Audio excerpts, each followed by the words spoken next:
Ce temps qui nous occupe ensemble cet après-midi n'est pas vraiment un webinaire. C'est une causerie, c'est un format un petit peu différent où je vais évidemment vous faire quand même quelques apports culturels qu'on peut considérer comme des apports pédagogiques puisque je vais vous partager un certain nombre d'éléments sur les sujets qui nous animent, celui de la diversité, de l'inclusion et des pratiques inclusives. Mais avant tout, sur les 90 minutes qui nous attendent, vous aurez une large place à l'expression, à l'interactivité. Vous allez travailler également en sous-groupe.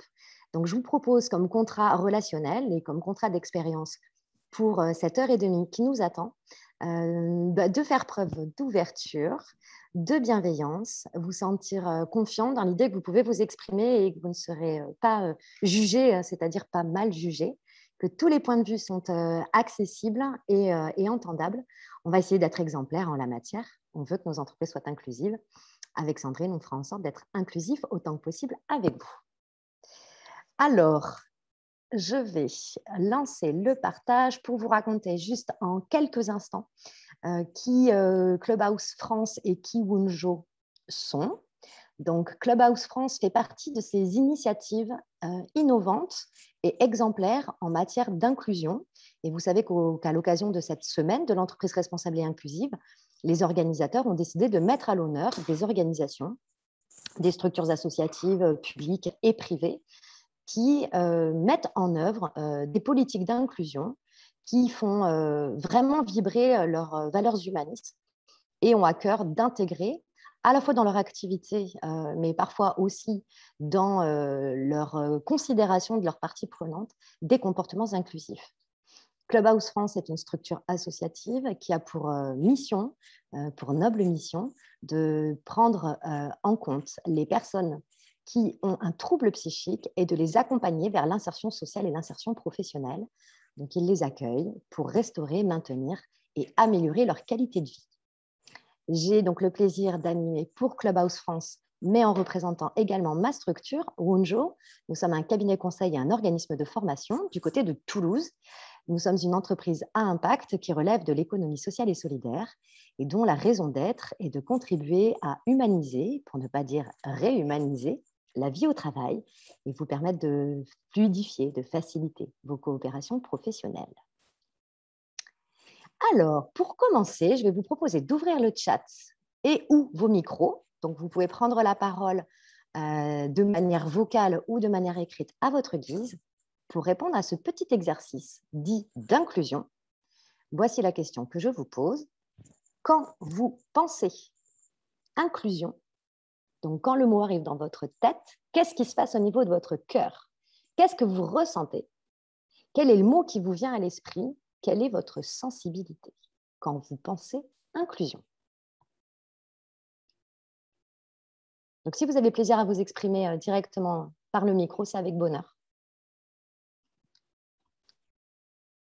Et vu qu'on est surtout parti sur le chat, je lis. Accueil, partage, inclusion, intégration, ensemble. J'en ai loupé un ou deux là. Partage, je l'ai dit. Écoute, ouverture, appartenance, justice, évidence, solidarité, écoute et compréhension, collectif. J'aime bien la diversité, c'est inviter les personnes au bal. Oh, mais Yasmina m'a piqué ma réplique de tout à l'heure. Elle le sait. Bernard Meyers. Voilà. Bravo, Yasmina. Ok. Ressentez toutes et tous les mots là, qui viennent d'être positionnés par chacune d'entre vous. Chacune et chacun, nous avons au moins deux groupes. Et chacun. Pardon, je vais parler en inclusif, pardon. Voilà, merci. Ressentez les mots là, qui ont été exprimés. Ce ne sont que des mots positifs. Ce ne sont que des mots qui parlent d'être bien et d'être ensemble. Et pourtant, quand on parle de l'entreprise responsable et inclusive, on en parle comme un concept. C'est-à-dire qu'aujourd'hui, quand vous lisez la littérature sur l'entreprise responsable et inclusive, on en parle comme d'un concept. Moi, ce que je vous propose cet après-midi, c'est que ça ne soit pas du tout un concept, c'est que ça soit quelque chose qu'on vit et quelque chose pour lequel on œuvre, chacune et chacun, à notre mesure, en étant des acteurs et des actrices de cette nouvelle façon de vivre le travail et de vivre l'entreprise. J'ai conscience aujourd'hui que je vais parler à des convaincus. Rares sont les personnes qui se connectent et ont l'énergie quelque part de participer à des conférences, à des webinaires sur des sujets pour lesquels ils ne se sentent pas concernés, sur lesquels ils n'ont pas d'affinité. Donc, partant du principe que c'est un sujet qui vous plaît et qui vous anime, je vais faire un très, très gros raccourci et vous éviter la messe qui consiste à expliquer pourquoi il faut être une entreprise inclusive. Je ne vais pas justifier la raison pour laquelle ce concept a émergé et cette réalité est en train de gangréner très positivement nos entreprises.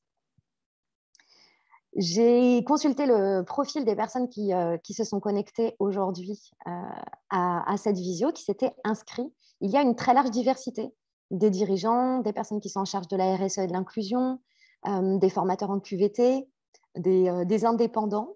Donc, ce que je vais vous proposer cet après-midi, c'est de commencer par faire un petit apport pédagogique et culturel sur lequel je vais venir chercher vos représentations, bien sûr. Mais du coup, de repartir quelque part un peu de la base à partir du moment où on est convaincu de l'intérêt de profiter d'environnements inclusifs au travail. Et pour partir de la base, eh bien, on va parler de diversité, on va parler d'inclusion et on va tenter de faire la différence entre la diversité et l'inclusion. En tout cas, de faire de la différence, d'amener des distinctions entre ces deux mots qui sont très largement employés, parfois l'un pour l'autre et l'autre pour l'un. Dans un premier temps, je vais vous proposer une séquence qui vous permettra, je l'espère, de mettre de la clarté sur ce qu'est une entreprise inclusive. Je dois vous dire, et celles et ceux qui étaient présents ce matin à la première causerie, que tout ce que je vais vous exprimer, c'est le point de vue d'Emmanuel. C'est-à-dire que ça n'a pas valeur de vérité. Ce n'est pas tout à fait vrai quand je dis que c'est mon point de vue, parce que c'est aussi le point de vue d'un certain nombre de personnes qui se sont exprimées déjà. Mais en tout cas, ça n'a pas vocation à être une vérité, mais plutôt à être un terrain de réflexion. Donc, on va parler des formes de l'entreprise inclusive dans un premier temps. Et puis, dans un deuxième temps, ça sera la deuxième partie de notre causerie, on va partir en atelier pour réfléchir ensemble aux bonnes pratiques en matière de recrutement, en matière d'intégration et de maintien au travail, de qualité de vie au travail. Et aussi, on parlera des parties prenantes externes avec lesquelles on a potentiellement aussi la volonté d'avoir des comportements inclusifs. Voilà le menu des festivités. Est-ce que vous pouvez me mettre des petits pouces en l'air, caméra ou avec votre ordinateur, pour me dire si ça vous plaît? Et si vous avez des attentes ou des questions qui, a priori, ne seront pas couvertes par le programme, n'hésitez pas à les exprimer. Ok, je vois des pouces.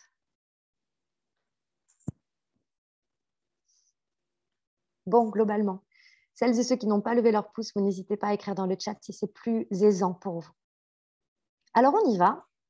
Rentrons dans le vif du sujet. L'entreprise inclusive, qu'est-ce que c'est? De quoi est-ce qu'on parle? Donc, je vais vous proposer tout de suite de me partager vos propres représentations. Chacun d'entre nous peut avoir une définition différente de ce qu'est l'entreprise inclusive. Alors, j'arrête de partager et je vous écoute. Et n'hésitez pas à ouvrir le micro parce qu'on va se parler en fait cet après-midi. Et ça fait pas mal. Normalement, on n'est pas méchante avec Sandrine.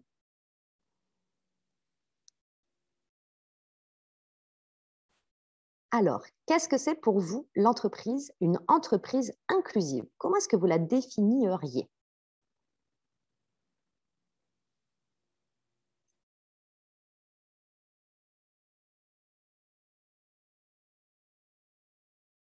Osez, n'ayez pas peur. Non, mais ne me dites pas que vous êtes sec et sèche sur le sujet. Impossible. Alors, Julie, une entreprise où il est possible d'exprimer son besoin sans jugement. Waouh! Julie, elle est déjà à 3 étapes après. Super. Une entreprise où la communication et l'écoute sont de mise. Intégrer les spécificités de chacun. Très bien, par exemple, des aménagements du temps de travail, des aidants.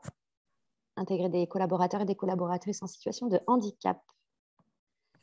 Marie. Les singularités des uns et des autres. Oui. C'est Cyrielle qui vient de s'exprimer? Tout à fait. Super. Merci Cyrielle. Tenir compte de la singularité de chacun. Ah, Emmanuel est en phase avec Cyrielle. Une entreprise qui met en œuvre les conditions du bien-être de chacun, quel qu'il soit. Dans l'entreprise. C'était aussi une très bonne réponse. Prendre les richesses de chacun, Nathalie. Oui. Une entreprise qui fait en sorte que chacun trouve sa place, Marie. Une entreprise ouverte aux différences et aux vulnérabilités diverses et aux débats et regards différents. D'accord. Intéressant, Corinne, dans votre contribution. Parce qu'on est à la fois sur le côté très descriptif des différences et en même temps, et des vulnérabilités, mais aussi l'ouverture au dialogue et à la pluralité des points de vue. Une entreprise qui fait de toutes les différences des forces. Elles sont super chouettes, vos réponses. Allez, je partage l'écran, puis je vais vous partager du coup, ma façon à moi de regarder le sujet. Alors, la première façon dont on peut parler ou regarder l'entreprise inclusive, c'est une dénomination qu'on entend. On parle souvent d'entreprise inclusive quand en fait on parle d'entreprise sociale inclusive. Pour celles et ceux qui ont déjà travaillé dans l'univers de l'insertion par l'activité économique ou qui connaissent cet univers-là, on a tendance à appeler ces entreprises sociales de l'inclusion des entreprises inclusives tout court. Pourquoi ? Parce que, basiquement, une entreprise inclusive serait une entreprise qui aurait une mission d'inclusion. Ce que j'entends par là, c'est que ce sont des entreprises qui ont été créées pour une mission noble, c'est-à-dire qu'elles vont organiser l'ensemble de leurs activités pour satisfaire leur raison d'être et une raison d'être qui est au service de la société.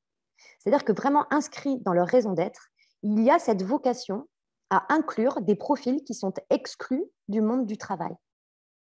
Et donc, quand on dit inclure ces personnes exclues, ça peut être à la fois en les intégrant dans l'entreprise ou en favorisant des collaborations avec ces personnes quand elles sont en externe, ou faire en sorte que toutes les activités de l'entreprise soient à destination, soit finalement dont les bénéficiaires sont des personnes qui sont exclues du monde du travail. Donc à la base, j'ai envie de dire nativement, une entreprise inclusive, c'est une entreprise dont la raison d'être, elle a été créée pour inclure.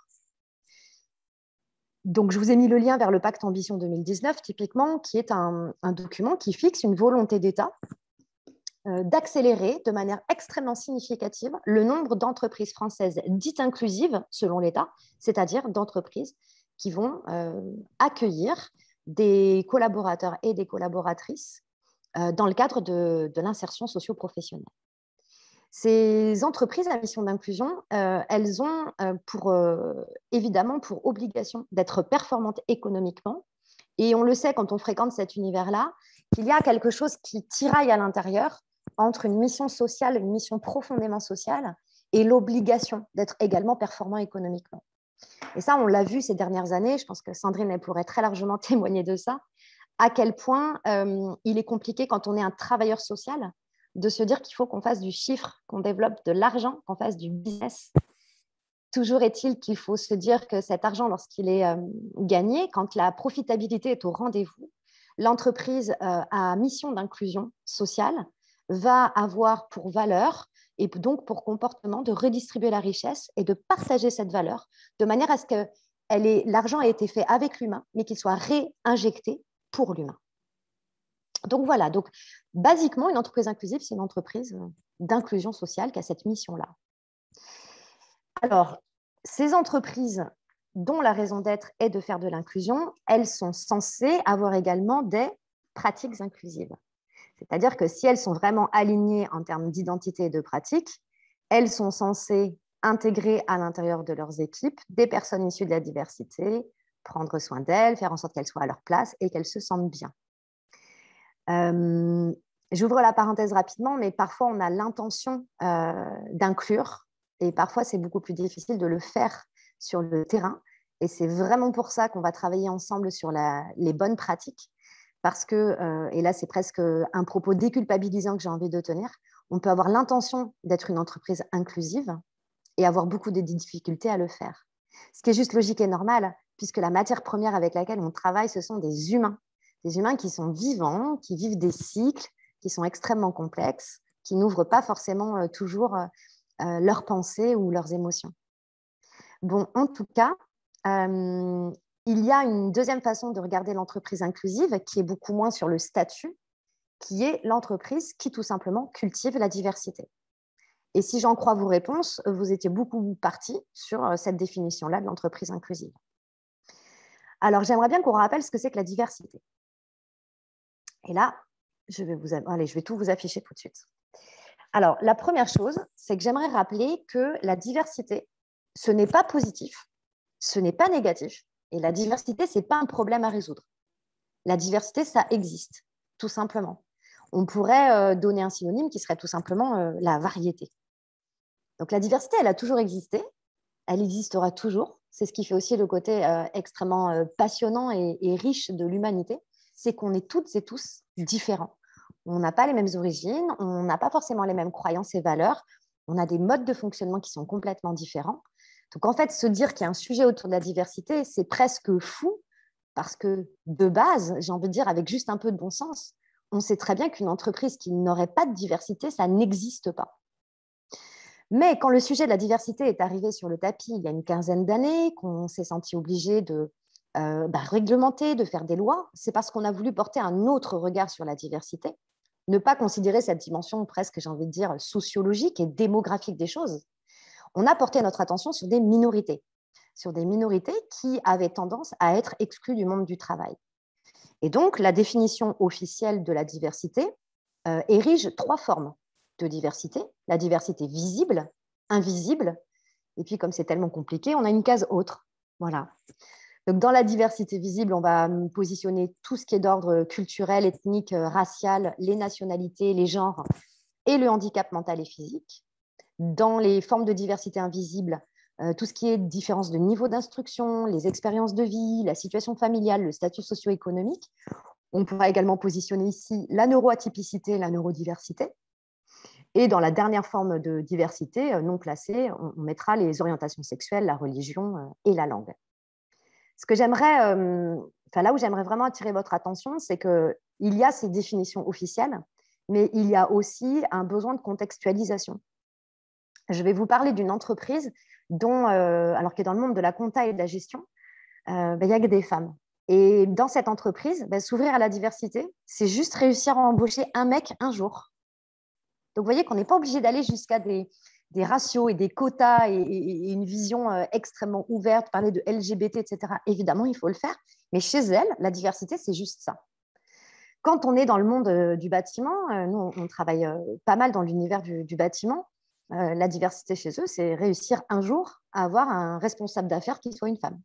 Voilà. Et je prends juste l'exemple homme-femme. Donc, je vous invite toujours, quand vous raisonnez diversité, à vous demander quelles sont en fait les proportions qui sont surreprésentées et celles qui sont moins représentées, et sortir finalement du diktat qui voudrait flécher des formes de diversité qui seraient plus considérées dans le moment ou parce que la loi vous y invite davantage. Donc, du coup, une entreprise inclusive, c'est-à-dire qui cultive la diversité, c'est une entreprise qui va finalement refuser que son système interne soit uniforme. C'est-à-dire qu'elle va prendre conscience, elle va conscientiser le fait que l'entreprise est une forme d'entre-soi très sécurisant, un cocon où tout le monde se ressemble. Il y a des grandes entreprises où les RH n'hésitent pas à dire que les effectifs sont congénitaux, que tout le monde est fait dans le même moule, etc. Donc, l'entreprise inclusive qui va vouloir cultiver la diversité, elle va en fait être convaincue que la richesse naît de la diversité, que la diversité va être une force pour l'organisation, à la fois pour offrir une expérience humaine plus qualitative, mais aussi pour nourrir des besoins de performance, parce qu'on sait très bien que quand on met des personnes différentes ensemble à travailler, c'est beaucoup plus productif et créatif. Je rappellerai la magnifique citation de Saint-Exupéry qui disait « Celui qui diffère de moi, loin de me léser, m'enrichit ». Donc, cette entreprise inclusive, elle s'ouvre à la différence. Elle va employer de manière intentionnelle une main-d'œuvre qui va être composée d'individus de l'ensemble des différences démographiques humaines.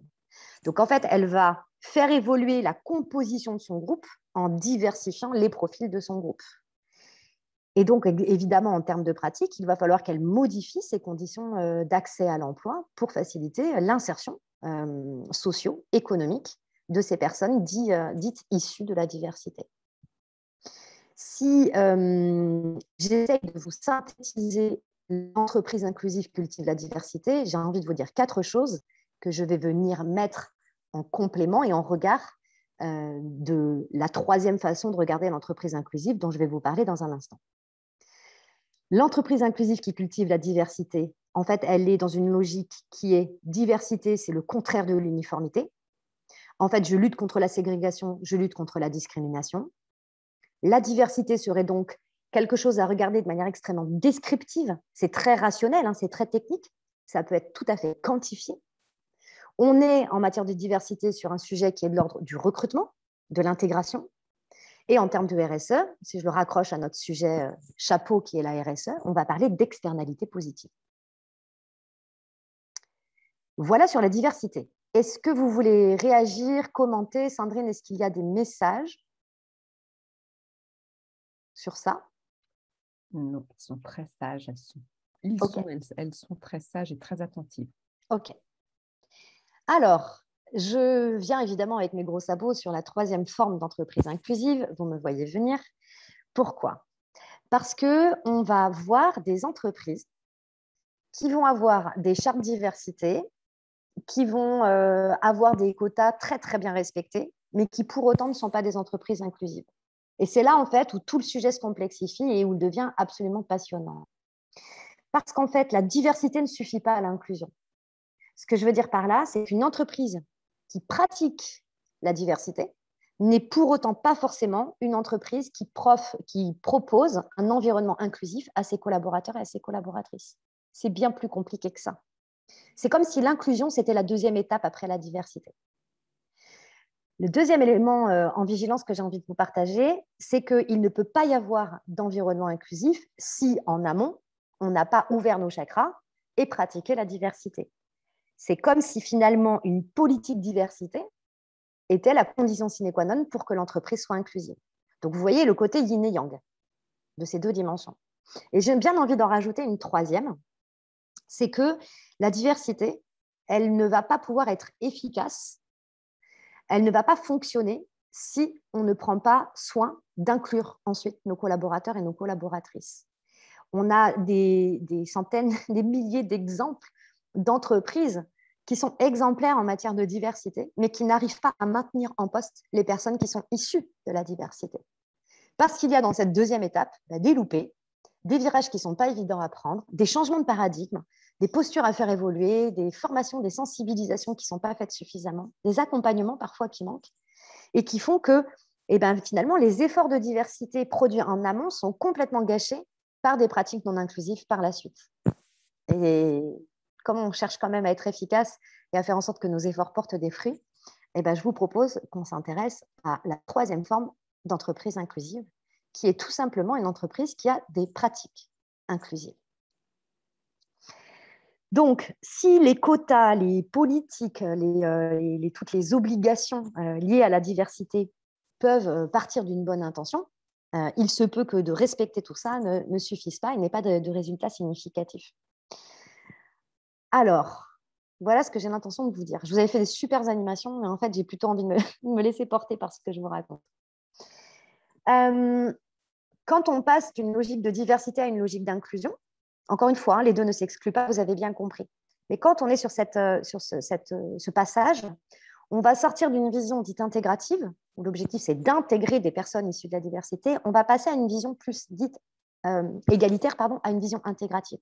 C'est-à-dire faire en sorte que les personnes qui rentrent dans l'entreprise, du coup, ils trouvent leur place, s'y sentent bien, soient acceptées dans leurs différences, soient reconnues, ressentent la liberté de s'exprimer, la liberté d'agir, que leurs différences, en fait, qu'on ne les regarde pas selon leurs différences, qu'on les regarde comme un être humain à part entière et un être humain qui vient avec des compétences, avec un potentiel, avec des envies et des aspirations. Donc, on n'est vraiment plus sur une notion de chiffres, de quotas et d'égalité, on est vraiment sur une notion d'intégration. L'entreprise qui a des pratiques inclusives, elle va quelque part devoir être exemplaire. Quand je dis l'entreprise, c'est l'employeur, toutes les solutions qui sont mises en place sur le champ collectif, sur le champ de la gouvernance. Mais on n'oubliera jamais que l'entreprise, c'est une somme d'hommes et de femmes et d'hommes, et que donc l'entreprise peut mettre en place un certain nombre de pratiques, mais que c'est aussi à chacune et à chacun d'entre nous d'être exemplaire en la matière et de faire de son mieux en permanence pour créer ce sentiment d'inclusion pour soi et puis pour nos collègues et pour notre entourage professionnel. J'aimerais qu'on regarde du coup l'inclusion comme étant une façon d'exploiter opérationnellement la diversité, parce que si la diversité intègre l'entreprise et qu'elle est laissée à l'abandon de côté juste pour satisfaire des quotas, on passe à côté d'un potentiel de richesse qui est incroyable. Quand on dit chacun se sent inclus, si on dit que l'objectif il est là, que chacun puisse se sentir inclus, alors ça veut dire permettre à chacun de prendre sa place, de respecter ses singularités, d'être considéré dans sa différence. C'est aussi travailler avec des personnes vers lesquelles on ne serait pas forcément allé naturellement pour mettre de la variété, du coup, dans nos équipes de travail, mais sans jamais faire remarquer à la personne qu'elle est différente. C'est-à-dire que ça devient un non-sujet quand on a vraiment une culture et une philosophie inclusive. Et in fine, ça permet aux équipes de bien vivre et de bien travailler ensemble. On va impliquer toutes les parties prenantes. C'est vraiment une histoire de culture organisationnelle pour finalement offrir une expérience de vie, j'ai envie de dire, organique. Vous voyez, ce que je ressens, c'est des choses vraiment très de l'ordre du vivant. Faire en sorte que tout ce système, cet écosystème, avec toute cette variété, toute cette diversité, qui trouve sa place et qui fonctionne bien ensemble, puisse fabriquer une performance qui n'est plus une somme de compétences, mais qui est plutôt exponentielle. Il y a une précision que j'aimerais amener.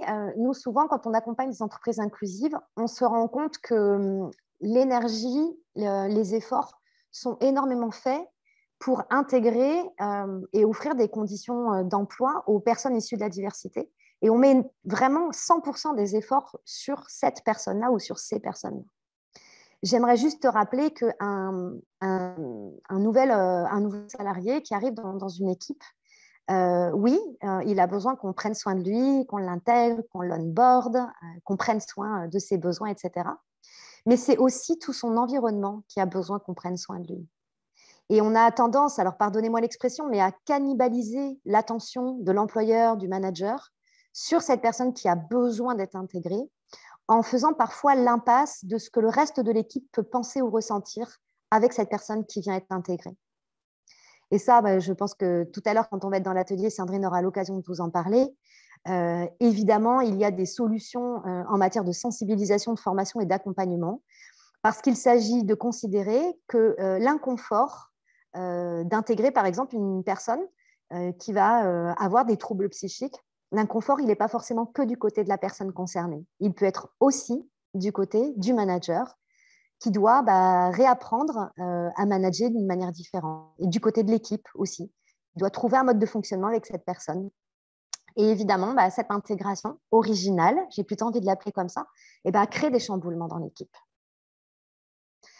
Donc, l'entreprise qui a des pratiques inclusives, elle va non plus être sur la phase de « j'intègre une personne qui est différente », mais comment je fais en sorte que tous ensemble, on puisse vivre une expérience de vie au travail qui soit positive, avec des émotions qui nous nourrissent. Et donc, on est vraiment sur un sujet de management, on est vraiment sur un sujet de qualité de vie au travail pour le coup. On est, quand on parle d'inclusion, là, on est au contraire de l'exclusion. Quand on va parler de l'inclusion, finalement, on va parler de bien-être. Donc, on est vraiment au contraire du mal-être. Là où tout à l'heure, sur la diversité, on était sur quelque chose de statique et de descriptif et de quanti, en inclusion, on est sur un engagement, sur des moyens qu'on met en œuvre. Donc, c'est vraiment très dynamique. On est sur des critères plutôt qualitatifs, donc très difficiles à mesurer, bien sûr. Pas impossible, mais plus difficile. Et si en RSE, on parlait d'externalité positive avec la diversité, on parlera plutôt d'internalité positive avec l'inclusion. Voilà la prise de parole que je voulais faire auprès de vous pour clarifier ces sujets, en tout cas, vous donner mon point de vue. Donc là, ce que je vais vous proposer, c'est qu'on échange quelques instants pour que vous puissiez dire qu'est-ce qui, dans ce que je viens de vous exposer, qu'est-ce qui vous interpelle, sur quoi vous êtes d'accord, qu'est-ce qui vous gratte, qu'est-ce qui vous dérange, est-ce que vous avez des points de vue contradictoires. On est sur une causerie, donc la parole est ouverte.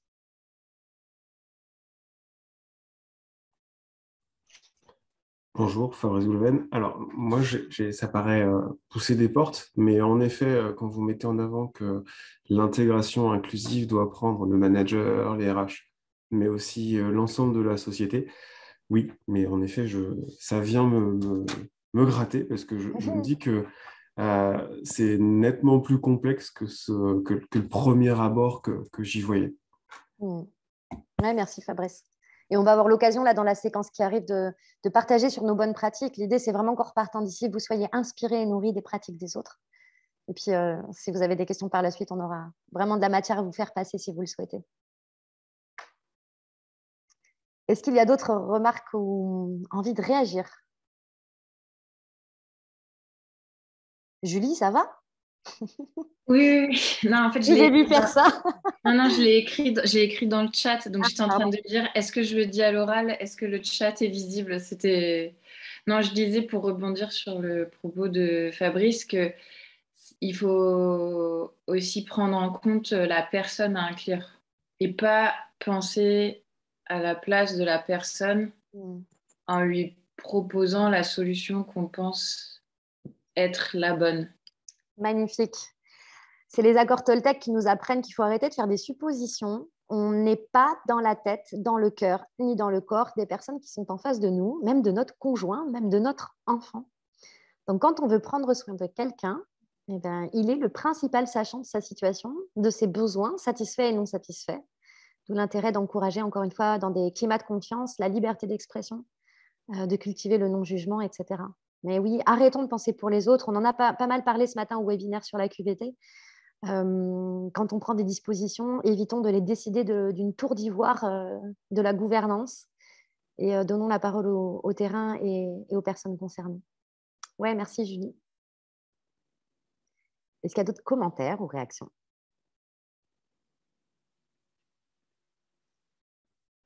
Moi, je voudrais ajouter donc Cyrielle Thibault du groupe JLO un propos peut-être complémentaire ou dans ce que vous avez exprimé de la différence entre la diversité et l'inclusion et surtout dans ce qu'on cherche en entreprise, bien généralement, c'est de pouvoir mesurer. Autant dans la diversité, on peut mesurer. Autant l'inclusion, c'est là toute la complexité aussi, c'est que c'est difficile à mesurer puisque voilà, en termes d'indicateurs, c'est beaucoup de l'ordre du ressenti. On peut mesurer des actions qui sont menées, bien sûr, des formations, des sensibilisations, vous l'avez évoqué, de nombre de personnes qui assistent à ces sensibilisations, mais le résultat en soi et le faire valoriser et montrer qu'on est une entreprise inclusive ou en voie ou selon différents axes, c'est très complexe. Donc, c'est plutôt du subjectif là qui va pouvoir être exprimé pour pouvoir cerner un peu où on est l'entreprise aussi. Oui, c'est très vrai. Bon, moi, à chaque fois, ça m'interpelle sur d'où vient ce besoin de toujours tout calculer, mesurer et évaluer, évidemment, surtout quand on parle d'humain. Mais on peut entendre aussi qu'il s'agit de prendre des photos avant et des photos après pour aussi, quelque part, récompenser les efforts et prendre de la hauteur et apprendre aussi de nos réussites et de nos échecs. On peut avoir des indicateurs quantitatifs, hein, malgré tout, dans l'inclusion. Mais tout le volet extrêmement subjectif de la perception que j'ai, moi, de mon expérience de vie et de cet environnement qui est inclusif, ça, sans écoute sincère des travailleurs et des travailleuses et sans leur expression particulièrement authentique, on ne peut pas accéder à l'information. Et la plupart des entreprises, du coup, ne font pas cet effort puisque ça demande une énergie, un temps fou. Alors, on va plutôt tenter de cultiver la responsabilisation individuelle. Comment je peux prendre soin de moi, comment je peux prendre soin de toi, et, voilà, et cultiver cette philosophie. Ça me sert de magnifique transition, Cyrielle, par rapport au webinaire de demain matin, où on abordera, je vous ai parlé là de 3 niveaux, en fait, il y a un 4e niveau, selon moi, qui s'appelle le sentiment d'inclusion. Et on va faire un webinaire dédié à ça. C'est demain matin, hein, Sandrine, je ne me trompe pas, demain matin. Où là, on va aborder les questions extrêmement individuelles et personnelles, puisqu'on peut être dans une entreprise, par exemple, qui a une mission d'inclusion, qui a une politique diversité qui est au top, qui met en place plein de choses pour avoir des pratiques inclusives, et pour autant, je peux ne pas me sentir inclus. Parce que là, il se passe quelque chose pour moi. Donc, demain matin, on va se faire un grand bain de développement perso, coaching, psycho, tout ce qu'on veut, mais pour aborder en fait nos déterminants personnels, notre recette personnelle de bien-être au travail, comment est-ce que je fais pour me sentir inclus? À quoi ça tient pour moi? Tout ce dont on a parlé sur cette première partie est également valable avec les parties prenantes externes. Je n'ai pas voulu vous refaire la démonstration. Alors, je vous propose qu'on enchaîne. Ah oui, j'avais prévu un petit schéma. Moi, j'imagine que vous le connaissez, il est assez connu. Alors, je ne suis pas complètement fan de la façon dont les choses sont représentées, mais au moins, c'est quelque chose qui est diffusé, en fait, ce type de schéma, où on montre de manière schématique ce que c'est que l'exclusion. Donc, les gens sont mis à l'extérieur et éparses quelque part. La ségrégation ou la discrimination qui veut qu'il y ait des communautés qui restent à l'extérieur, en fait, de l'entreprise. La démarche d'intégration qui permet de faire rentrer ces personnes de l'extérieur à l'intérieur, donc la culture de la diversité. Puisque si on comptabilise les personnes à l'intérieur du grand cercle, on verra qu'il y a un tiers qui est effectivement issu de la diversité. Et l'inclusion, en fait, on serait plus sur un mélange à l'intérieur de l'entreprise avec un fonctionnement optimal au niveau collectif. Et puis, j'ai rajouté au schéma officiel mon petit dessin de ce que serait l'inclusion presque individuelle, puisque chacun d'entre nous, on a une vision très, très personnelle de notre sentiment d'inclusion et du sentiment d'inclusion de nos pairs. Et donc, on est en plein dans les sujets de qualité de vie au travail. Allez, je vous propose qu'on passe à notre séquence en atelier sur les bonnes pratiques inclusives en entreprise. Vous allez être répartis en sous-groupes aléatoires. Donc, Sandrine va créer 3 sous-groupes. Un premier sous-groupe qui va partager. Alors, vous pouvez partager vos visions, vos croyances, vos expériences, des choses que vous avez vues, que vous avez entendues, des choses dont vous rêveriez, peu importe. Tout est libre. On va vous inviter à venir nous retrouver dans un quart d'heure pour partager les échanges de votre sous-groupe.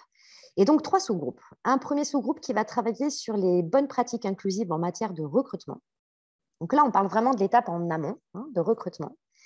Le deuxième groupe va travailler sur les bonnes pratiques d'onboarding, donc à partir du moment où le collaborateur issu de la diversité arrive dans l'entreprise. Donc là, vous pourrez parler de tout ce qui est intégration, prise de poste, mais aussi de son maintien en emploi, de la qualité de sa vie au travail. Voilà, ça c'est le deuxième groupe.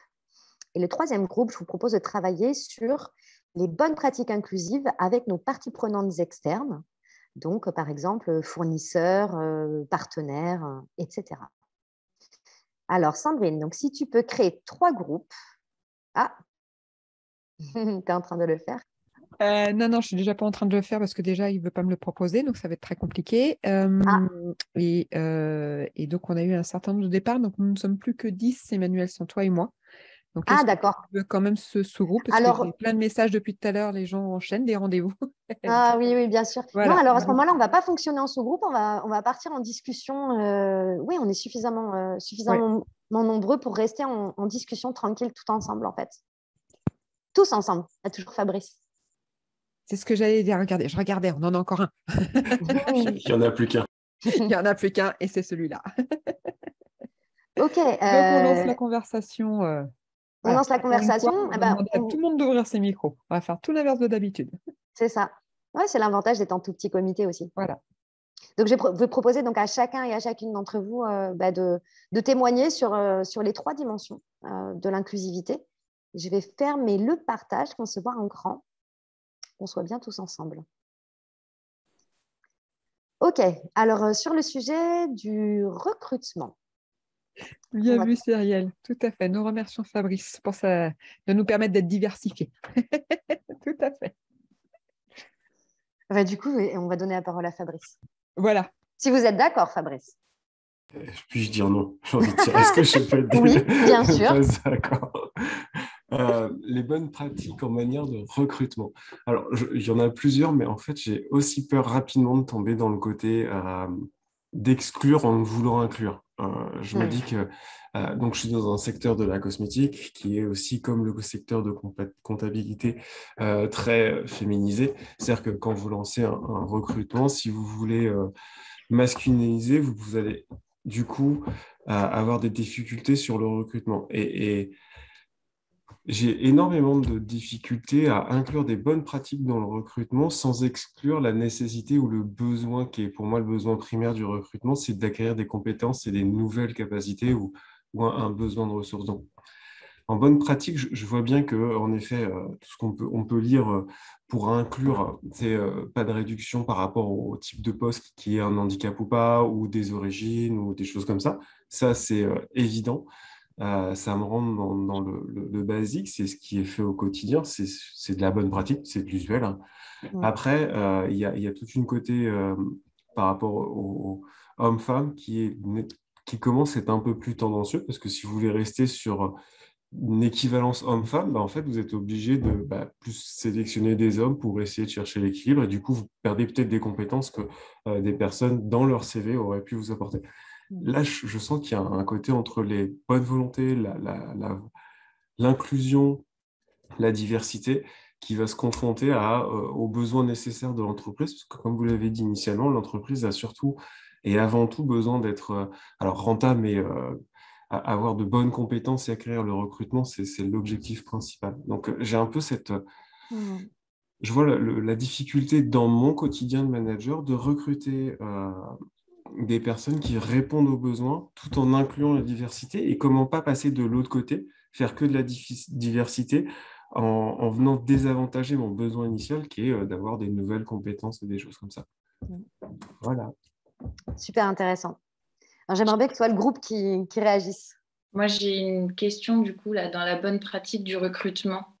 C'était la bonne pratique dans la manière de faire le recrutement ou dans le choix de la personne? C'est-à-dire qu'aussi aujourd'hui, pour quand on veut recruter quelqu'un, on met une annonce sur LinkedIn ou sur des réseaux qui ne sont pas forcément peut-être, comment on dit, handicap-friendly. Enfin, c'était pour savoir où est-ce que vous situiez votre conversation les de deux, mon bonne capitaine. pratique de recrutement et de comment aller accéder à des personnes. Alors, je suis plus concernée par tous les sujets handicap et maladie par rapport aux sujets personnels et professionnels qui me touchent. Donc, j'ai ces lunettes-là.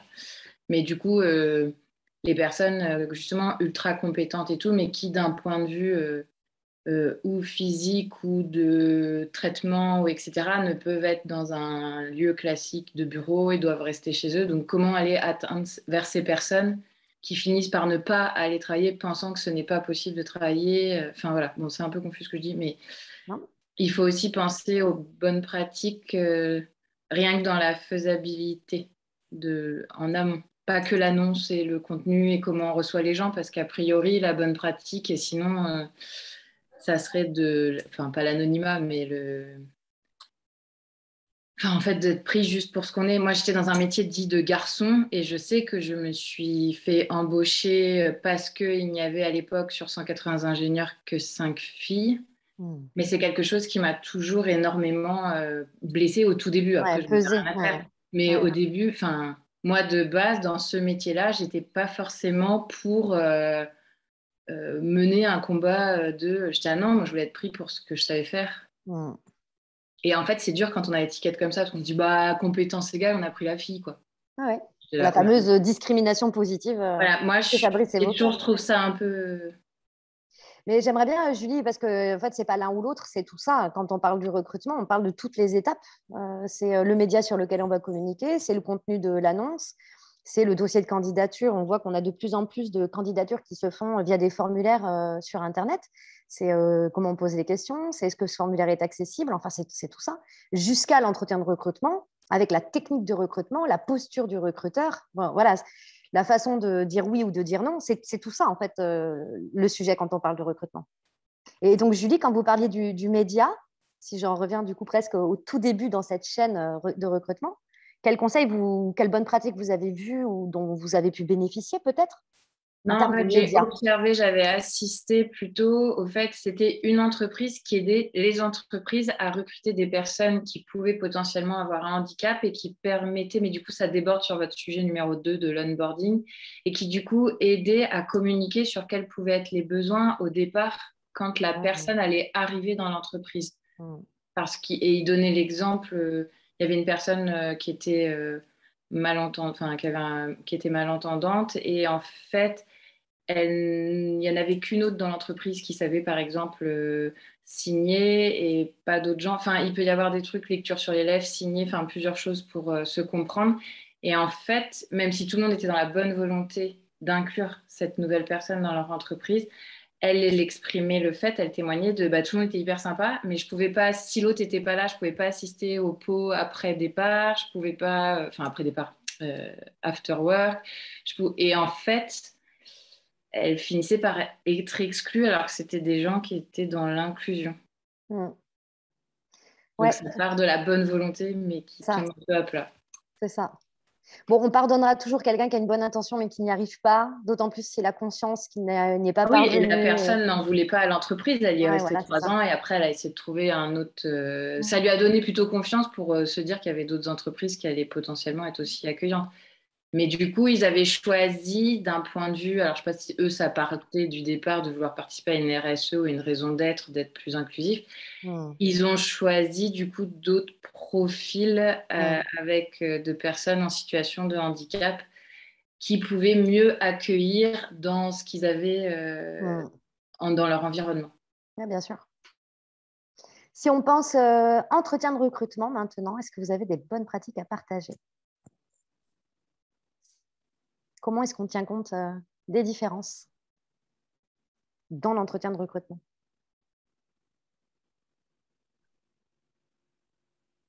Du coup, je voudrais partager là-dessus une pratique d'ouverture sur déjà prise en compte de besoins particuliers qu'auraient les personnes au niveau des entretiens. Si en mode de communication, il y a des modes d'entretien qui sont plus ou moins propices en fonction de particularités de la personne. Je pense au handicap en particulier, si jamais, comme lorsqu'on prodigue des formations ou autres, voir s'il y a des besoins d'assistance particulière. Enfin, après, c'est en amont de pouvoir poser la question et de préparer l'entretien aussi sur les conditions de réalisation de cet entretien avec la personne par rapport à des besoins éventuels qu'aurait la personne. Je pense à privilégier de la visio ou alors du présentiel ou alors une assistance particulière. Voilà, là, je pense au handicap très précisément, mais ça peut être par rapport à plein d'éléments d'horaire de la journée et autres. Et donc, c'est plutôt être dans l'échange sans forcément évoquer l'objet de la thématique et du sujet d'inclusion et du critère de discrimination, si je le nomme comme tel. Mais c'est se mettre en accord avec la personne sur les conditions de déroulé de l'entretien. Moi, j'ai entendu 2 choses dans ce que vous venez d'exprimer, auxquelles, en tout cas, personnellement, j'adhère particulièrement. C'est que quand on est recruteur ou recruteuse dans une entreprise qui a une politique de diversité, je pense qu'on ne peut pas mener des entretiens de recrutement à la fleur au fusil en découvrant la variété des situations et des configurations personnelles. Il me semble qu'il est de l'ordre du droit et du devoir, de la responsabilité, que d'être sensibilisé et formé plus que quiconque dans l'entreprise à ces sujets, pour éviter de poser des questions parfois qui seraient gênantes, pour éviter d'être soi-même gêné par certaines choses. On en a pas mal parlé hier au webinaire avec Sandrine et un certain nombre d'entre vous. Derrière la différence, il y a une émotion universelle qui est la peur. C'est-à-dire que ce que je ne connais pas, voire ce qui ne me concerne pas, moi directement ou mon entourage, eh bien en fait, je ne sais pas ce que c'est et de l'ignardise naît la peur. Et donc tout recruteur a à mon sens, obligation de se sensibiliser, de se former à la palette, à la variété des profils pour bien préparer ces entretiens de recrutement à la fois dans le fond et dans la forme. Et le deuxième point dont vous avez parlé, c'est d'être dans cette attitude et cette posture d'ouverture. Et il y a un mot magique chez Clubhouse France, c'est la façon dont chaque jour, il manage, c'est même pas ça, c'est la façon dont ils vivent dans les Clubhouse avec les personnes qui sont concernées par un trouble psychique. Ce mot magique, c'est les besoins.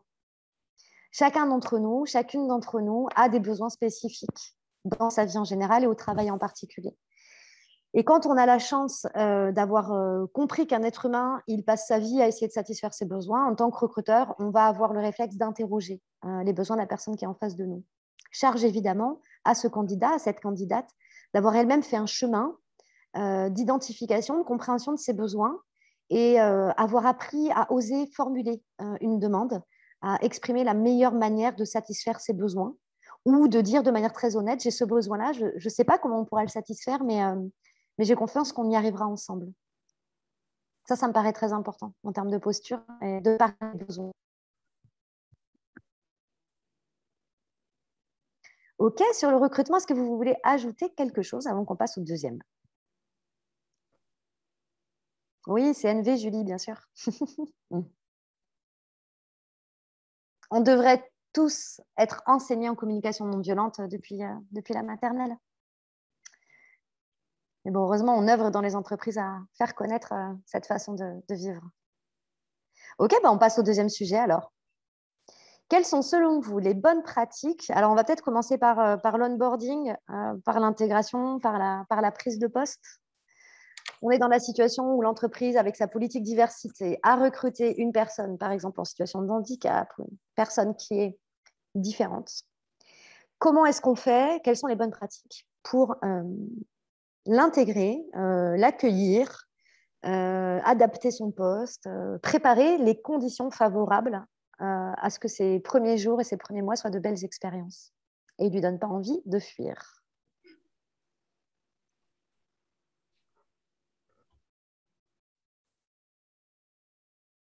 Alors, celles et ceux qui n'ont pas encore parlé, n'hésitez pas.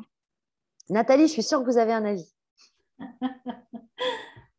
Oui, je l'ai parce que ça me renvoie à une expérience que j'ai vécue il y a quelques mois. On a intégré une personne qui était malentendante et qui était munie d'un appareil. Cette personne avait un besoin, elle avait surtout le besoin de pouvoir s'isoler pendant la pause déjeuner pour pouvoir se ressourcer. Parce que pour elle, c'était très, très fatigant d'avoir... Alors, il faut que je vous explique quand même qu'on est un peu plus de 400 personnes, avec, pour certains services de production, des open space, où on peut avoir une quarantaine de personnes sur le même open space et différents services. Donc, il y a beaucoup de communication. Et c'était, oui, c'était... Alors, bien sûr, on a le télétravail maintenant, mais voilà, c'était quelqu'un qu'on intégrait, donc il n'y avait pas une histoire de télétravail, il fallait qu'elle soit là. Cette personne avait donc besoin d'une pause déjeuner où elle pouvait se ressourcer. Et en fait, ce qui était compliqué pour moi, c'est d'abord connaître ses besoins, parce qu'intégrer une personne malentendante, ok, mais chacun a des spécificités. Le degré de malentendance peut varier. Alors, j'ai d'autres personnes qui sont malentendantes, qui sont appareillées, mais qui n'ont pas besoin d'avoir de moments où ils peuvent s'isoler. Et puis, cette personne, par contre, avait un besoin de s'isoler. J'ai donc dû lui octroyer un espace particulier sur lequel elle pouvait se reposer entre midi et 2. Il s'avère juste que cet espace était réservé à d'autres besoins. Donc, il fallait que je prévienne, en l'occurrence, tous les sauveteurs secouristes de l'entreprise, que le local qui était destiné effectivement pour être en situation de secours, soit pour la personne également qui veut tirer son lait. Enfin, c'était un endroit un peu particulier qui était destiné à d'autres affectations. Et c'était avertir tout le monde. Mais alors, comment avertir tout le monde? En brisant un peu le secret de la singularité de la personne. Et de là, se dire, ok, cette personne, elle a besoin de ça. Comment je vais pouvoir l'expliquer? Et puis, comment je peux légitimer le fait que je mette à disposition un espace un peu particulier pour cette personne et que pour d'autres personnes qui allaient avoir d'autres souffrances, je ne pouvais pas toujours accéder. Et d'autant plus qu'on était dans un contexte de crise sanitaire. Et voilà, on avait des jauges à respecter, des choses qui se mettaient en place, notamment où les gens ne pouvaient pas plus accéder à la salle de restauration parce que la jauge ne permettait pas d'accueillir tout le monde en même temps. Donc, on autorisait les gens à manger sur leur bureau et que ce n'était pas très confortable pour eux. Et puis, comment justifier le fait que je pouvais mettre une pièce à disposition d'une seule personne, alors que j'en avais beaucoup d'autres en souffrance. Voilà. Donc, c'est à ça que ça me renvoie, c'est-à-dire qu'au départ, on s'est dit, ben, ok, c'est super, on va prendre quelqu'un en contrat, quelqu'un qui a une singularité, mais on n'avait pas, on n'a pas été, enfin, on n'avait pas été jusqu'au bout de tous les besoins que cette personne pouvait avoir. Donc, tout à l'heure, quand vous avez parlé, justement, vous avez dit notamment, ben, l'inclusion, c'est bien, mais il faut que ça soit dans la durée. Il faut bien aborder les choses. Et bien oui, ça m'a renvoyé là-dessus. Donc, l'onboarding, pourquoi pas. Mais les conditions de vie au travail, voilà, il faut faire très attention. Il faut vraiment aller jusqu'au bout des choses. Moi, ce que je retiens de votre histoire, c'est beaucoup de complexité à gérer de manière simultanée et votre envie de bien faire et d'entendre les besoins individuels. C'est un peu, enfin, en tout cas, ma façon à moi de réagir quand je vous écoute, là, l'humaine Emmanuel qui vous répond, c'est bravo pour l'intention et je pense que la personne qui a un besoin et qui sait que déjà son besoin est entendu, alors évidemment, elle préférerait que son besoin soit satisfait, mais au moins son besoin, il a déjà été entendu et accueilli par vous. Et je trouve que c'est déjà enfin, votre histoire, pour moi, elle souligne déjà la noblesse d'écouter et d'accueillir le besoin de quelqu'un. Et évidemment, elle illustre le gap entre accueillir un besoin et arriver à le satisfaire quand la satisfaction du besoin dépend de l'extérieur. Parce que là, on entend bien dans votre histoire qu'il y a une problématique de ressources. C'est-à-dire que si vous aviez 25 bureaux individuels ou espaces individuels à affecter à toutes les personnes qui en avaient besoin, vous l'auriez fait, vous auriez pu le faire. Donc là, on entend qu'il y a une inadéquation entre les ressources nécessaires par rapport aux besoins du collectif dont vous vous occupez. Tout à fait, ça me renvoie à ce que vous avez dit ce matin, c'est indicateur collectif et indicateur individuel. Et vous avez dit, ben, les indicateurs collectifs, c'est à prioriser par rapport à l'indicateur individuel. Oui, j'étais d'accord et je suis d'accord avec vous. Seulement, il y a des indicateurs individuels qu'on ne peut pas mettre dans le collectif et dont on doit prendre en compte. Complètement. Merci Nathalie pour ce témoignage. Je vous en prie. Est-ce que Séverine, Corinne, Gwenola, Camille aimeraient partager une bonne pratique inclusive? Alors au niveau de l'onboarding ou donc de l'expérience de vie au travail? Alors moi justement, bonjour, je voulais prendre la parole. C'était juste plus une réflexion pour avoir vos avis. Je vais me faire un peu l'avocat du diable, mais c'est vrai que parfois on peut avoir des personnes, pas forcément dans toutes les situations et pour tous les types de spécificités, mais qui au contraire ne veulent pas être traitées différemment. Qui veulent justement pas pas justement qu'on mette en avant et qu'on mette en lumière leurs particularités.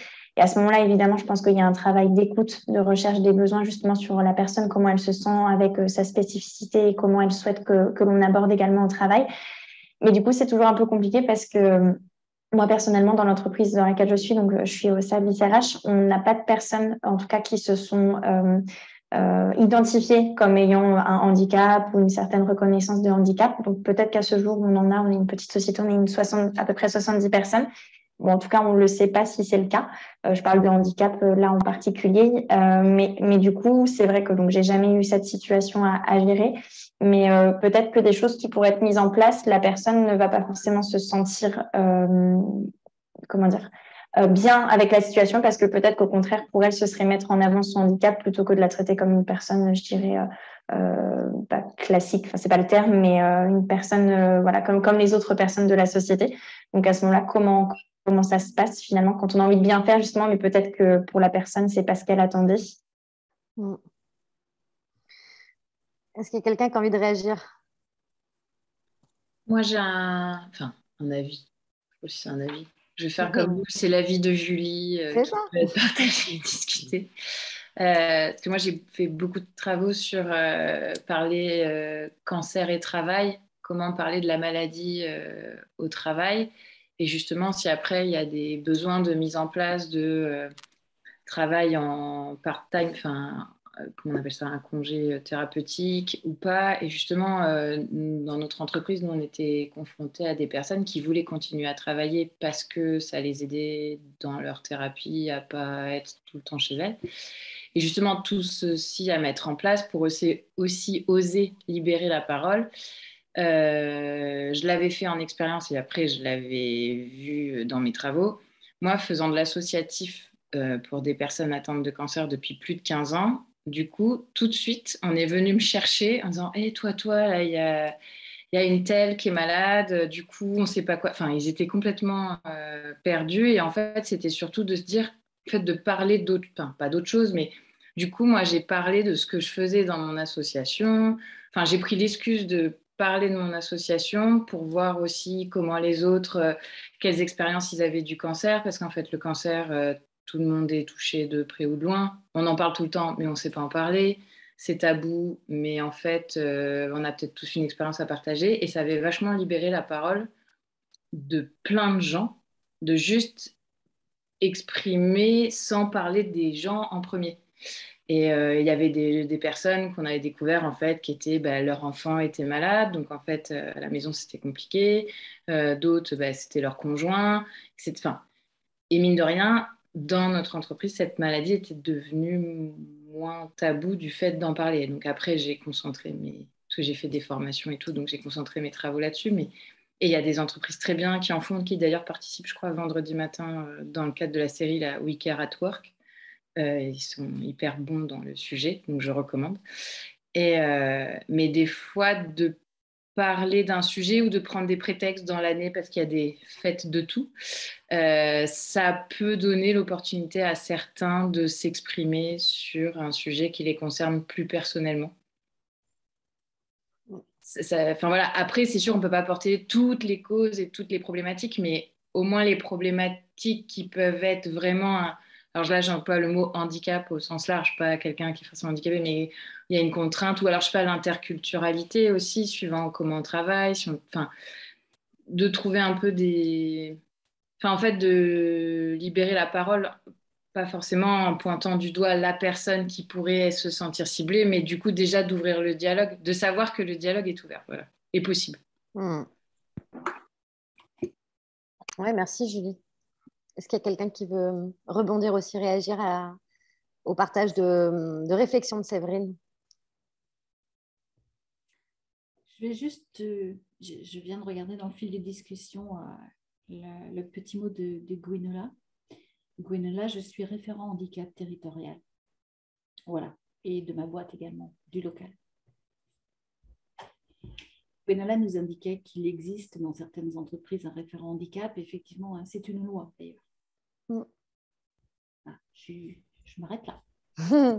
Vous êtes un relais et une ressource dans votre entreprise.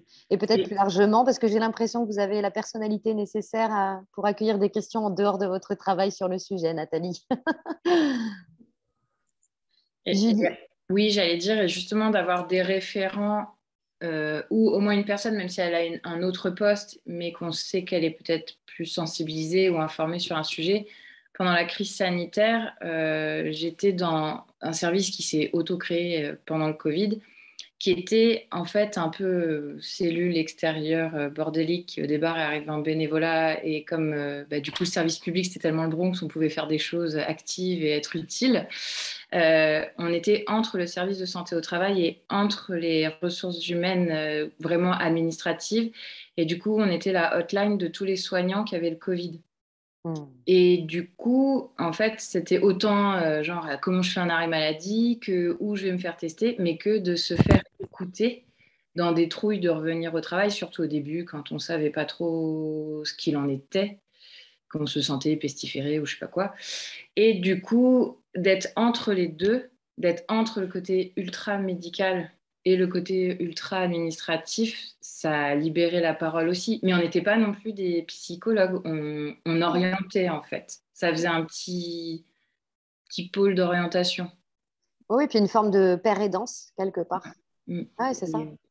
Et du coup, franchement, ça a duré pendant 1 an et demi et plein de personnes. En tout cas, ça a été... Puis un vrai sentiment d'utilité pour les personnes qui étaient avec vous, Julie, j'imagine. Nous, on était deux, voire 3 dans notre hotline pendant 1 an et demi. On en a eu des émotions, ça, je peux vous le dire. Mais c'est surtout aussi même de l'orientation. Enfin, nous, on était hallucinés. C'est que, comme en plus les choses se mettaient en place d'un point de vue administratif, c'était un peu le Bronx. D'un point de vue médical, c'était le Bronx. Enfin, tout était le Bronx. rien que d'avoir un endroit où déposer sa parole, au final, après, il y en a qui parlaient de nous en disant « Ah, j'ai ma collègue qui vous a appelé, elle a dit que vous avez été utile. » Enfin, et des fois, c'est vrai que d'avoir une personne représentative, ça remonte à ce qu'on se disait ce matin. Oui, il faut des fois que ça parte, pas du bas, mais des ressources et des gens qui ont quand même des missions de cœur à côté d'aide ou d'accompagnement à la santé. Oui, puis moi, j'entends autre chose. J'entends des collaborateurs et des collaboratrices qui ont envie et qui ont besoin d'être utiles et pour lesquels ça va nourrir un sentiment d'appartenance, une fierté d'appartenance. Et on sait que c'est une clé majeure quand on souhaite maintenir en emploi de manière positive nos équipes, de leur permettre de croire en eux, d'être force de proposition, de prendre des responsabilités en dehors de leur poste. Donc, c'est chouette comme histoire. Moi, Séverine, par rapport à ce que vous avez partagé, alors j'ai évidemment pas de recette magique, j'ai pas du tout une réponse toute faite. Je vais vous partager ce qui me vient quand je vous ai écouté. D'abord, vous avez parlé de personnes qui potentiellement ne veulent pas être traitées différemment. Et en fait, j'ai envie de dire, si vous avez cette info, c'est que vous avez été à l'écoute du besoin de la personne qui était qu'on ne souligne pas sa différence. C'est-à-dire que quand on disait tout à l'heure écouter les besoins, ça peut être un besoin très concret. J'ai besoin qu'on aménage mon temps de travail, j'ai besoin qu'on aménage mon poste, qu'on fasse intervenir un ergonome. J'ai besoin d'une salle le midi pour pouvoir me reposer parce que je suis hyperacousique. Bon, il peut y avoir des besoins très concrets comme ça, mais il peut aussi y avoir des besoins qui sont plus liés à la posture et à la façon dont on a envie de se comporter quelque part. Et déjà, vous avez l'info et c'est super d'avoir l'info parce que ça évite de faire des erreurs. Donc, ça manifeste une posture d'écoute qui est intéressante. Et derrière, on ne peut que respecter. On ne va pas forcer la personne à dire « mais si, il faut que tu le dises, bien sûr ». Pour autant, et je pense que Sandrine sera en phase avec moi, on encourage autant que possible les personnes à accepter leurs différences, à le dire et à jamais laisser la voix à l'intérieur de nous trop s'exprimer, celle qui dit que parce que je suis différent, je suis moins que l'autre. C'est-à-dire on a cette croyance populaire qui est que quand on est handicapé, par exemple, on est une moins bonne personne ou une personne moins compétente. En tout cas, on est toujours cette notion de comparaison et d'évaluation et on est toujours en dessous, on est toujours moins. Et en fait, s'il y a cette petite voix à l'intérieur de nous, c'est parce que la société nous l'a très clairement renvoyée. Ce n'est pas du tout une vue de l'esprit. C'est-à-dire qu'on ne s'est pas forgé cette croyance comme ça du jour au lendemain. Et donc, je pense, c'est la deuxième chose que j'aimerais vous partager en rebond, c'est je pense qu'il y a plein de personnes qui ont absolument raison de ne pas dire leur handicap, par exemple, parce qu'elles ont face à elles un environnement qui est hostile et qui l'est vraiment, ou en tout cas parce qu'elles ne sont pas à l'aise avec un environnement qu'elles imaginent hostile. Et donc, c'est là où il y a tout un travail à faire. C'est là où, typiquement, chez Clubhouse France, Sandrine, elle organise des sessions de sensibilisation et de formation aux troubles psychiques. Je prends un sujet qui n'est pas évident, hein, le handicap mental. Et tant qu'on ne fera pas bouger les mentalités et tant qu'on ne fera pas évoluer le regard qu'on porte sur la différence, eh bien, on continuera de nourrir soit l'hostilité de cet environnement, soit la perception que les gens ont de l'hostilité de cet environnement. Donc, on a un vrai travail et c'est à ça que sert aussi cette semaine et toutes nos interventions, toute la semaine d'éducation populaire quelque part. Et le troisième point que je voulais dire, je m'étais noté choix personnel, je ne sais plus ce que je voulais dire. Excusez-moi, j'ai une question, s'il vous plaît. Le seul garçon, je prends la parole. Allez-y, Fabrice.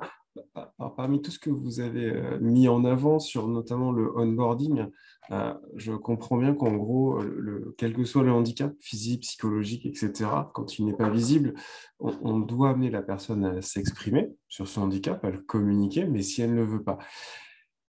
La question de onboarding me pose la question, c'est comment est-ce que vous abordez avec cette personne-là tout ce cheminement pour la faire réfléchir ou l'amener. C'est-à-dire que si on reprend l'exemple de tout à l'heure, le handicap avec une personne qui a une déficience auditive, vous allez mettre des choses en place, mais comment est-ce que vous pouvez dans la société communiquer autour sans communiquer, et tout ce cheminement si la personne en elle-même ne veut pas discuter de son handicap. Ça me semble du coup compliqué, enfin pas simple. La solution est peut-être à trouver aussi avec elle. Et comment on l'aborde avec cette personne? Je ne veux pas de réponse, hein. Je n'attends pas une réponse de votre part, soyons très clairs, hein. Je n'attends pas de solution miracle. Mais moi, j'ai eu des personnes avec des difficultés physiques qui s'exprimaient sans problématique dessus. Donc, c'était simple, entre guillemets, de communiquer autour, puisque, en effet, c'était une personne qui avait un petit handicap de claudication, de choses comme ça. Donc, on a tout intégré, on a discuté autour, on a posé les différents points avec ces différentes fonctions. Enfin, bref, on a fait le cheminement qui va bien.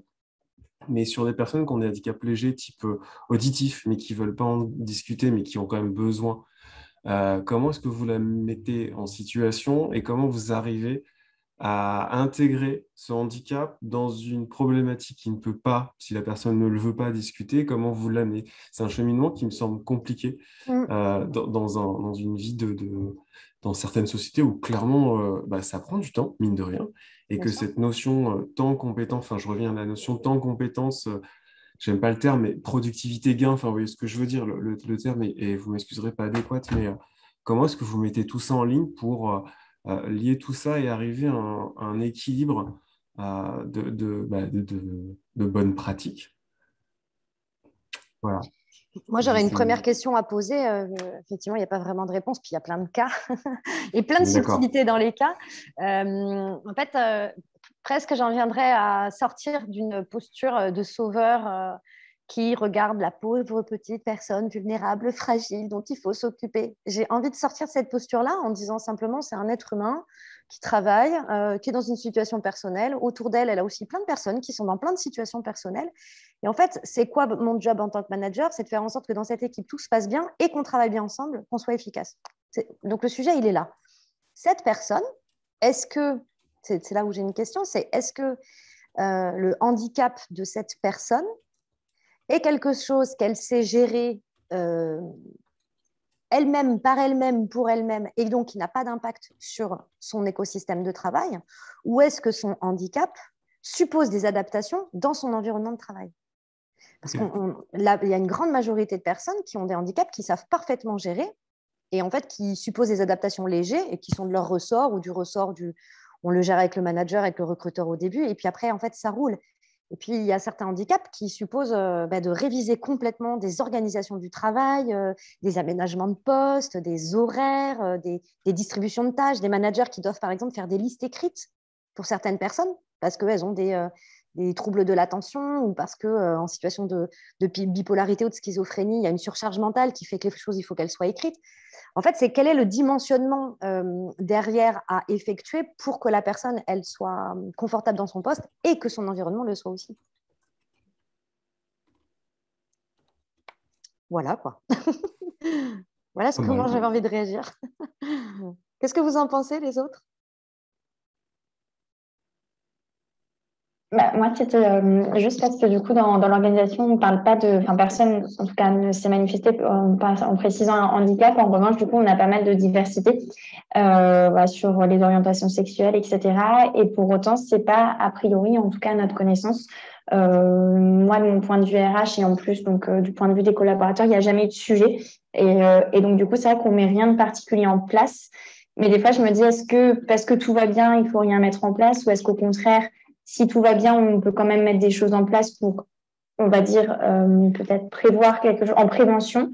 Enfin, je ne sais pas trop, parce que là, c'est vrai qu'actuellement, on n'a rien de très concret, mais en même temps, on n'a pas eu de situation où des personnes nous ont dit qu'elles ne se sentaient pas assez incluses ou autre. Donc, à ce moment-là, comment on réagit? Est-ce qu'on se dit, on reste comme on est, mais c'est un peu dommage parce que je pense qu'on peut toujours mieux faire, on peut toujours faire plus et différent, innover. Mais en même temps, si comment on est actuellement fonctionne et que tout le monde se sent satisfait, quel est le juste équilibre et par quoi commencer s'il y a des choses à mettre en place finalement? Parce qu'a priori, on n'a pas identifié de problème pour l'instant. J'aime beaucoup votre intervention parce que là, on est vraiment en train de toucher le sujet de la prévention et pour le coup de la prévention santé-travail. Donc, on rappellera qu'il y a 3 niveaux. Prévention primaire, vraiment sensibilisation, information. Prévention secondaire, ça commence à clignoter, comment on gère et on éduque les personnes à gérer ça. Et prévention tertiaire, le problème est là. Et en gros, c'est trop tard quelque part. Mais comme il n'est jamais trop tard, on va quand même faire en sorte d'apprendre de ça et mettre en place les dispositions pour éviter de revenir là. Le postulat en fait, duquel vous partez dans votre prise de parole, c'est en gros tout va bien et si tout va bien, est-ce qu'on fait de la prévention? Et donc là, j'entends chez vous le besoin d'anticiper, le besoin de sécuriser, le besoin d'être là pour l'autre, d'avoir quelque part tout prévu au cas où, pour ne pas vous retrouver embêté et que la personne ou les personnes concernées se retrouvent embêtées. Donc, j'entends chez vous une très forte conscience professionnelle et envie de bien faire. Donc, pardonnez-moi si je suis un peu fatigante avec ça, mais j'aime souligner les belles intentions.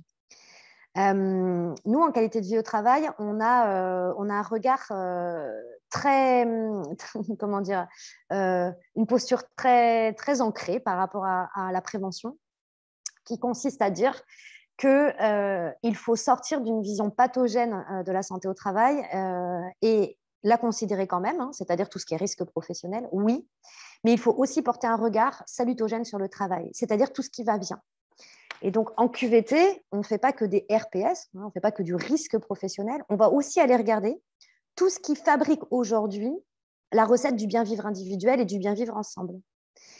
Et dans un plan d'action QVT digne de ce nom, il y a dans le plan d'action autant d'actions qui consistent à protéger, donc ce qu'on va appeler les facteurs protectionnistes du travail, à protéger, préserver, continuer de nourrir ce qui va bien, que d'actions qui contribueraient à améliorer des situations un petit peu bancales ou carrément à régler des problèmes. Il faut vraiment, en QVT, on part vraiment de ce principe-là. Il y a ce côté très positif, très optimiste, là où en prévention santé-travail, risque professionnel, on n'est que toujours sur la catastrophe. Donc moi, je ne peux qu'encourager évidemment à avoir ce regard en avance en fait, sur les situations.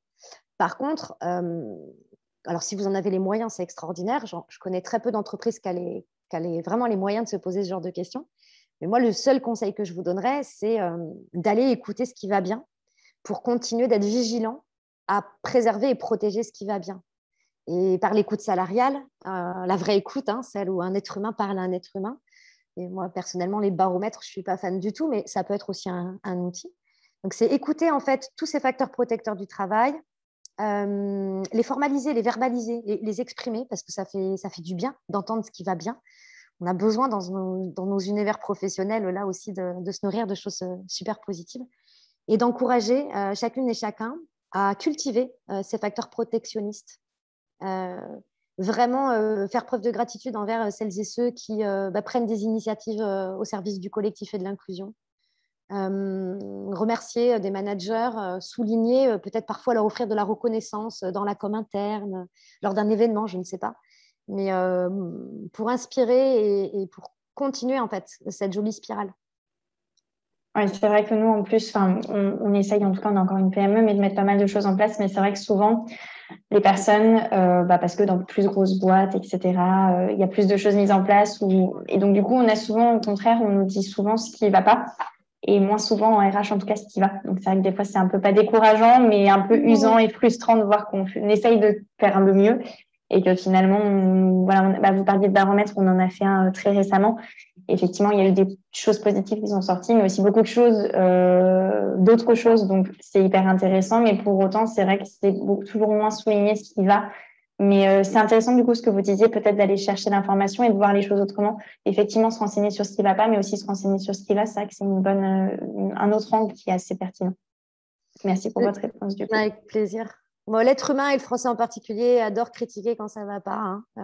Souligner ce qui va, c'est quand même beaucoup plus, beaucoup plus difficile. On le voit, ne serait-ce que dans le monde du commerce.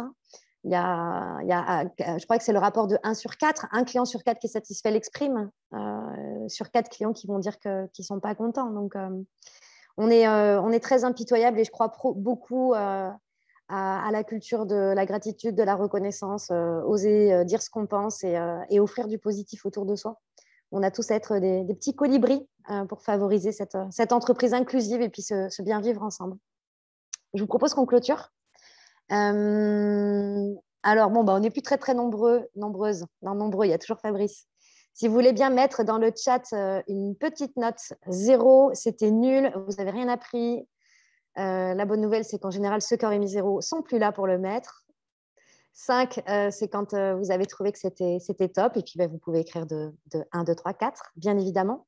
Et je veux bien que juste après votre évaluation à chaud, vous puissiez noter dans le chat une idée que vous retenez de ce webinaire, une information qui vous a touché, interpellé, que vous retenez? Et puis, si vous le sentez, c'est qu'est-ce que ça me donne envie de faire là, tout de suite maintenant, en raccrochant, ou demain, ou dans un mois, mais voilà, qu'est-ce que ça a changé dans ma façon de voir les choses et qu'est-ce que j'aurais envie de faire de différent ou de nouveau?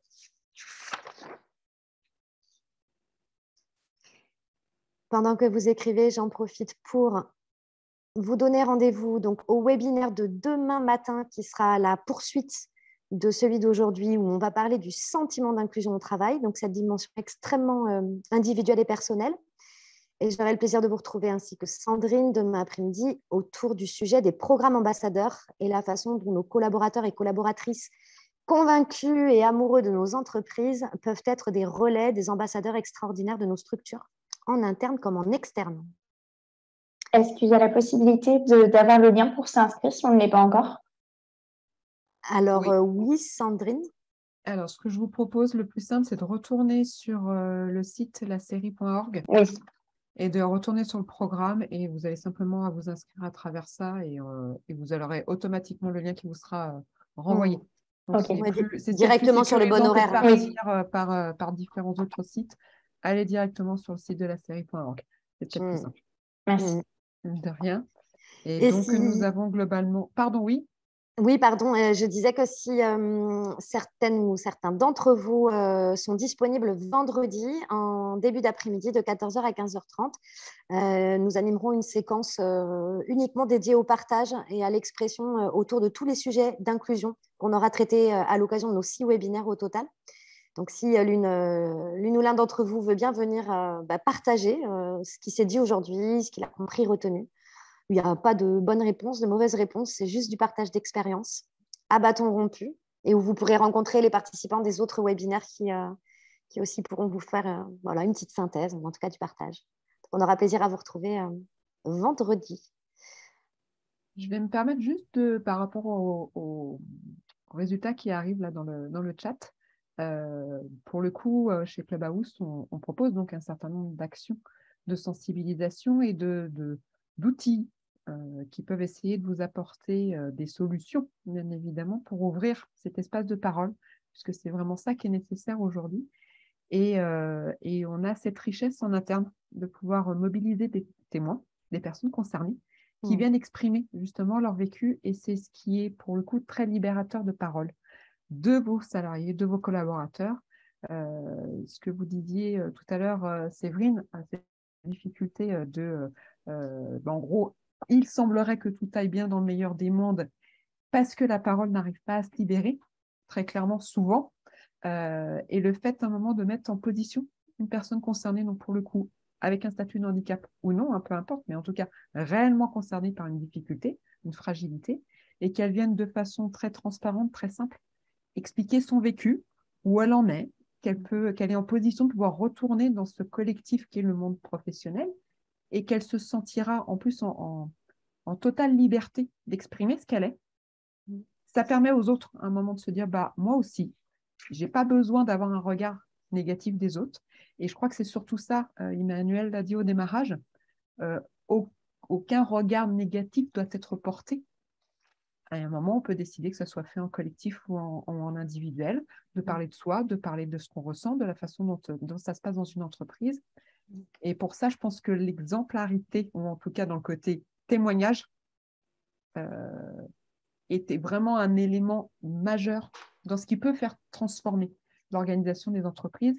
Et aujourd'hui, la plupart des organisations, et pour le coup, pas des moindres, puisqu'on a à la fois cette chance-là, et je suis un peu déçue, j'aimerais bien en avoir des un peu plus petites de temps en temps, ce serait plus sympa, de grosses organisations qui sont très, très, très attentives justement à ce témoignage-là, parce qu'elles se sont rendues compte que ça générait quelque chose dans leurs organisations. Et qu'après chacune de ces interventions-là, ça bouge, ça avive quelque chose auprès de l'ensemble des collaborateurs. Donc, de libérer encore une fois cette fameuse parole, ce qui fait avancer un petit peu la machine, petit pas par petit pas, mais elle avance quand même. Et on est vraiment dans tout ce que vous êtes en train de dire, positionner des groupes de parole, créer des échanges, c'est ce qui va faire la différence. Et si l'élément témoignage peut venir aborder le sujet autrement, je travaille aujourd'hui avec la Fédération française du handisport, et ben, ils ont cette même type de technique, un peu différente, hein, mais ils font venir des athlètes souvent de très haut niveau, donc en plus qui partagent vie professionnelle et sport de haut niveau, pour pouvoir témoigner de cette capacité de, malgré que je sois en situation différente, j'ai quand même cette capacité de pouvoir m'intégrer et d'être inclus dans un collectif. C'était ma parole de fin. Merci à toutes et à tous. Fabrice, comment ça va? Ça va. Ça va très bien, merci. C'était un agréable moment. Bon, super. Merci à chacun et chacune d'entre vous. Belle poursuite d'après-midi et au plaisir de vous retrouver une prochaine fois. Merci, au revoir. Merci. Au revoir. Au revoir à toutes.